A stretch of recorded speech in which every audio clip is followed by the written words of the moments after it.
عروج کی کتاب اس کا دوسرا باب اس کی پہلی آیت سے 9ویں آیت تک۔ کلام پاک میں سے عروج کی کتاب اس کا دوسرا باب پہلی آیت سے 9ویں آیت تک۔ اور لاوی کے گھرانے کے ایک شخص نے جا کر لاوی کی نسل کی ایک عورت سے بیاہ کیا۔ وہ عورت حاملہ ہوئی اور اس کے بیٹا ہوا، اور اس نے یہ دیکھ کر کہ بچہ خوبصورت ہے 3 مہینے تک اسے چھپا کر رکھا، اور جب اسے اور زیادہ چھپا نہ سکی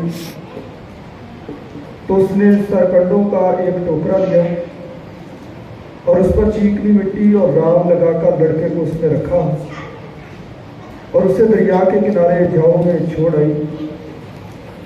اور اس کی بہن دور کھڑی رہی تاکہ دیکھے کہ اس کے ساتھ کیا ہوتا ہے۔ اور فرعون کی بیٹی دریا پر غسل کرنے آئی، اور اس کی سہیلیاں دریا کے کنارے کنارے ٹہلنے لگیں۔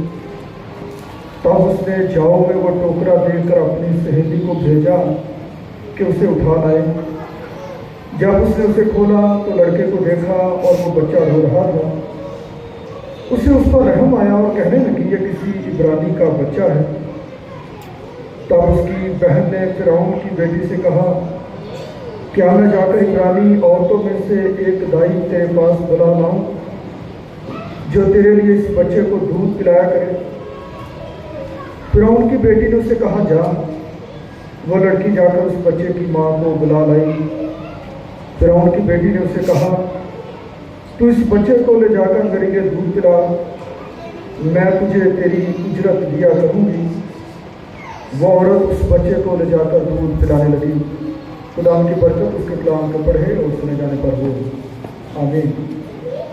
تو مجھے پادری صاحب نے 10 منٹ کا ٹائم لیا ہے، تو کوشش کریں گے کہ 10 منٹ میں اور خدا کے کلام میں سے جو خوبصورت باتیں ہیں آج کے دن کے حوالے سے وہ میں آپ تک پہنچا سکوں۔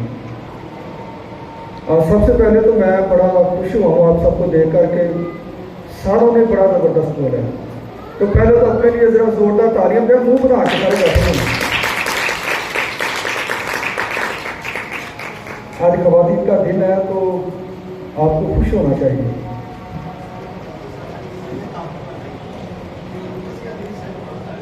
آج میں شکر گزار ہوں خدا یسوع مسیح کا، پھر اپنے حضرت بشپ صاحب کا، پادری اسلم صاحب کا، کہ آج دوبارہ سے مجھے موقع ملا کہ میں آپ کے سامنے خدا کا کلام پیش کروں۔ آج خواتین کا عالمی دن ہے، تو اس کا جو پہلی دفعہ آغاز ہوا یہ 1908 میں نیو یارک امریکہ میں ایک تحریک خواتین کے حق میں شروع کی گئی، اور وہ جو خواتین تھیں جن کے بارے میں یہ تحریک شروع ہوئی وہ کپڑے کا کام کرتی تھی، ایک فیکٹری میں مزدور تھی، اور ان خواتین نے اپنے حق کے لیے، پھر ان کے جو کام کرنے کے گھنٹے تھے، اوقات تھے، اس میں بہتری لانے کے لیے، اپنی تنخواہوں میں اضافے کے لیے، اس طرح کے ان کے مطالبات تھے جس کے لیے انہوں نے آواز بلند کی۔ اور پھر اس کے بعد 1910 میں اسے مکمل طور پر ہر سال خواتین کے دن کے طور پر منایا جانے لگا۔ جب ہم خدا کے کلام کی بات کرتے ہیں تو بائبل مقدس میں بے شمار خواتین کا ذکر ہے، بہت ساری خواتین کا ذکر ابھی ہم نے سنا، لیکن آج جس کردار کے بارے میں ہم دیکھیں گے وہ ہے موسیٰ کا کردار۔ موسیٰ جو ہے اس کو مسیح مسیح کہا جاتا ہے کہ یہ یسوع مسیح کی مثیل یا اس کی مثال ہے۔ اب صرف موسیٰ جو ہے وہ پرانے عہد نامے کا ایک بہت بڑا کردار ہے۔ موسیٰ کی زندگی خواتین کے بغیر مکمل نہیں ہے۔ موسیٰ کی کل عمر ہوئی 120 برس، اور اس کے 80 سال تک خواتین بار بار اس کو بچاتی ہیں، اور موسیٰ کو موسیٰ بنانے میں خواتین کا بڑا اہم اور کلیدی کردار ہے۔ اگر آپ ان خواتین کو دیکھیں تو ان میں سب سے پہلا اور جو بڑا کردار ہے وہ اس کی ماں کا ہے۔ اس کی ماں جو تھی وہ کوئی پڑھی لکھی خاتون نہیں تھی، وہ اینٹیں بنانے والی عورت تھی، غلامی میں رہتی تھی، اپنے جذبات کا بھی کھل کر اظہار نہیں کر سکتی تھی، پسی ہوئی تھی، دبی ہوئی تھی۔ لیکن آپ اس کے ایمان کی حالت کو دیکھیں کہ اس کے خاندان میں سے 3 بڑے سورما پیدا ہوئے، ایک تو ہارون، پھر اس کی بہن مریم، اور تیسرا موسیٰ۔ اور جب موسیٰ پیدا ہوا تو اس وقت کے حالات آپ جانتے ہیں کہ بادشاہ نے کہا کہ جو بھی عبرانی کے ہاں بیٹا پیدا ہو تو اس کو مار دیا جائے۔ تو کلام میں لکھا ہے کہ اس کی ماں نے 3 مہینے تک اسے چھپایا رکھا۔ یہ بھی اس کی ماں کی جرأت ہے، اس کی ماں کی ہمت ہے۔ اسے معلوم ہے کہ بادشاہ کا حکم ہے، لیکن پھر بھی وہ ہمت دکھاتی ہے، جرأت دکھاتی ہے اور 3 مہینے تک چھپا کے رکھتی ہے۔ کبھی آپ اس کے اندر کی دنیا کو دیکھیں نا، اس حصے کے اندر کی دنیا کو، تو آپ کو نظر آئے گا کہ اس وقت اس کے لیے حالات اچھے نہیں ہوں گے۔ اس کے ارد گرد اس کے ہمسائے میں ہو سکتا ہے کئیوں کے بچے قتل کیے گئے ہوں، کئیوں کے بچے مارے گئے ہوں۔ تو ہمارا یہ رویہ ہوتا ہے کہ ہم نا ایک دوسرے کی شکایتیں بڑی لگاتے ہیں، ہمارا نہیں رہا تو اس کا بھی نہیں رہنا چاہیے، ہمارا یہ نہیں ہوا تو اس کا کیوں ہو رہا ہے۔ تو اس کی ماں کے لیے بڑا چیلنج ہوگا کہ میں کس طرح سے اپنے بچے کو بچا کے رکھوں، کس طرح سے چھپا کے رکھوں۔ آخری وقت تک اس نے کوشش کی، لیکن جب نہیں چھپا سکی تو پھر بھی اس نے دلیری اور جرأت مندی کا کام کیا۔ اس نے ٹوکرے میں رکھ کر اسے پانی میں بہا دیا۔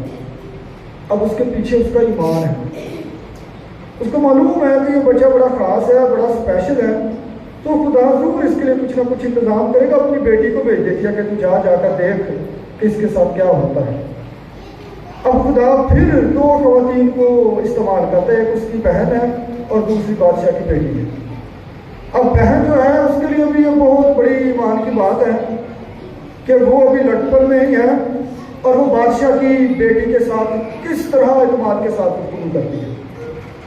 کئی دفعہ ہم بڑے بھی ہو جاتے ہیں، ہماری عمر بڑی ہو جاتی ہے، تجربہ زیادہ ہو جاتا ہے، لیکن کسی بڑے آفیسر کے سامنے بات کرنے میں ہمیں بڑی جھجک محسوس ہوتی ہے۔ ہم میں وہ کانفیڈنس نہیں ہوتا، وہ اعتماد نہیں ہوتا، لیکن وہ بڑے اعتماد کے ساتھ جاتی، اسے کہتی کیا میں تیرے لیے کسی دائی کو بلا کر لاؤں؟ آپ اس میں خدا کا پورا ہاتھ دیکھیں گے کہ وہ جو بادشاہ کی بیٹی ہے نا، وہ بھی چھوٹی بچی کا یقین کر لیتی ہے۔ وہ یہ نہیں کہا کہ میں اسے گھر لے جاؤں، اپنی کسی نوکرانی کو دے دوں، کسی بڑے کی بات سنوں، وہ فوراً اس بیٹی کو کہتی جا بلا لا۔ تو وہ جا کر اپنی ماں کو ہی بلا لاتی، یعنی کہ موسیٰ کی ماں۔ اور جب وہ لے آتی ہے، اس کو پالتی ہے، جب بڑا ہو جاتا ہے اس کا چھڑایا جاتا ہے، اسے لے کر جاتی۔ تو لکھا موسیٰ جب 40 سال کا ہوتا باہر نکلتا تو 2 لوگ آپس میں لڑ رہے ہیں، ایک مصری ہے ایک عبرانی ہے۔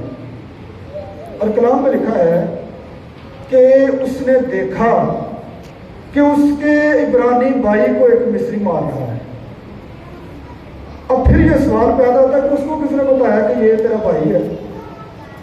وہ تو رہا فرعون کے محل میں، اس نے تو وہاں پہ تمام علوم کی تربیت پائی ہے، تو اسے کس نے بتا دیا کہ عبرانی تیرے بھائی ہیں؟ اور وہ کہنے لگا کہ عبرانی میرے بھائی کو ایک مصری مار رہا۔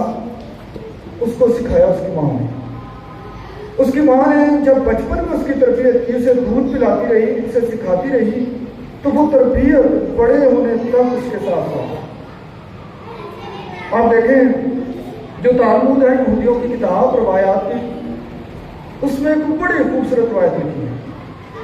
وہاں پر لکھا کہ جب بچہ پیدا ہوتا تھا تو ماں جب اپنے بچے کو دودھ پلاتی تھی تو یہودیوں کا ایک بنیادی کلمہ ہوتا جس کو بولتے تھے کلمہ شمع، سننا اسرائیل خداوند تیرا خدا ایک ہی خدا ہے۔ تو جب ماں اپنے بچے کو دودھ پلاتی تو وہ اس کے کان میں لوری کے طور پر وہ آیات کلام پاک کی بار بار پڑھتی۔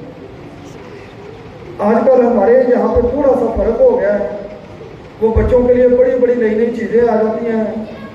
ماں لوری کلام کی آیتیں سنانے کی بجائے کارٹون لگا دیتے ہیں یا کوئی پوائم لگا دیتے ہیں، آپ ماں کام کرتی رہتی ہے، بچہ وہ کارٹون ہی دیکھتا رہتا ہے۔ کارٹون جیسی طبیعت ہو جاتی ہے. تو وہ ماں جو ہے وہ اپنے اس بیٹے کو جو اس نے بچپن میں تربیت کی ہے وہ بڑے ہونے تک اس کے ساتھ ہے. اس نے کہا یہ میرا بھائی ہے. پھر جب وہ وہاں سے بھاگ جاتا ہے تو کلام میں لکھا ہے کہ مدیان کے ملک میں بھی اسے خواتین ہی بنا دیتی. رویل کی بیٹیاں پانی بھرنے کے لیے آئیں تو موسیٰ نے ان کی جب مدد کی وہ جلدی گھر چلے گئی. تو باپ کہنے لگا کہ اس قدر کیوں جلدی آ گئی؟ انہوں نے کہا جی ایک تو مستری نے ہماری مدد کی ہے. تو باپ کہنے لگا تو کیوں چھوڑا اس کو گھر لے آتی. اب وہاں پر ان بیٹیوں کا کردار بڑا زبردست ہے. وہ بالکل ہمارا مشرقی کلچر جو اس کے مطابق ہے. ہمارے مشرقی کلچر میں بھی اگر کسی خاتون کی بھائی کو مدد کر دیتا تو اسے گھر نہیں لے آتے کہ چل تو آ رہا میرے نال تو میری مدد کی تھی. انہوں نے بھی ایسا کیا ہے. موسیٰ نے اگر مدد کی ہے تو وہ کہیں اس کو چھوڑے. جب باپ نے کہا کہ اس کو لے کر آ گھر تو پھر اس کو لے کر آئی اور وہ ان کے ساتھ ہی رہنے پر راضی ہو گئی.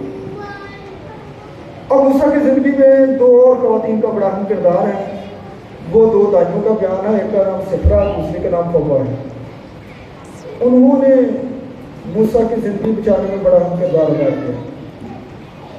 اس زمانے میں جب خواتین ہوتی تھی ان کے لیے 4 کام جو تھے وہ مختص کیے ہوئے تھے.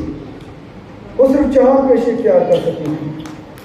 پہلے نمبر پر یا تو وہ رقاصہ کا کام کر سکتی تھی. دوسرے نمبر پر یا تو وہ لوہا گر بن سکتی تھی, لوہا کرنے والی, ماتم کرنے والی. تیسرے نمبر پر یا وہ کاہنہ کی خدمت کر سکتی تھی مندروں. اور چوتھے نمبر پر وہ دائیا کا کام کر سکتی تھی. اور دائیا کا کام عام طور پر ان خواتین کو دیا جاتا تھا جو بانجھ ہوتی تھی, جن کے اولاد نہیں تھی ہوتی. اور جب ان 2 دائیوں نے موسیٰ کی مدد کی, اس کی ماں کی مدد کی, دوسری خواتین کی مدد کی, تو کلام میں لکھا ہے کہ چونکہ وہ دائیاں خدا سے ڈرتی تھیں اس لیے خدا نے ان کے گھر آباد کر دیے. خدا نے ان کے جو گھر آباد کیے وہ اس سینس میں آباد کیے کہ وہ جو بانجھ تھیں جنہوں نے دائیا کا پیشہ اپنایا ہوا تھا خدا نے ان کو اولاد والا بنا دیا. تو خواتین کہ جب بھی بائبل مقدس میں بات کریں گے تو نجات کے کام میں خواتین کا کردار سب سے پہلے بڑا زبردست ہے. خروج مصر کی بات کریں, موسیٰ کے رہنما کی بات کریں تو اس میں خواتین کا کردار ہے.